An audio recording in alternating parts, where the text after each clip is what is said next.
তো বন্ধুরা, ছেলেকে নিয়ে তো স্কুলে এসেছিলাম, তো পার্সেলওয়ালা ফোন করেছে, তো দেখো একটা পার্সেল এসেছে। তো স্কুল চলছে সেই অবস্থায় আর কি চলে আসলাম নিতে। তো সঙ্গে ছেলেও চলে এলো, কারণ ও একা একা থাকতে চায় না। তো সেই কারণে তো দেখো এই যে আমার ছেলের স্কুলটা চলে এসেছে। অবশ্য ওর ক্লাস শেষই হয়ে গেছে, এখন আর কি টিফিন খাওয়ার সময়।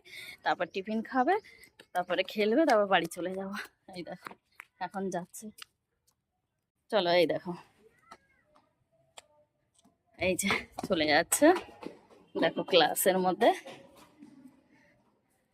দেখো কত আনন্দ, এখন টিফিন খাবে তো সেই জন্য चले गया था। पार्सल आया था इसलिए।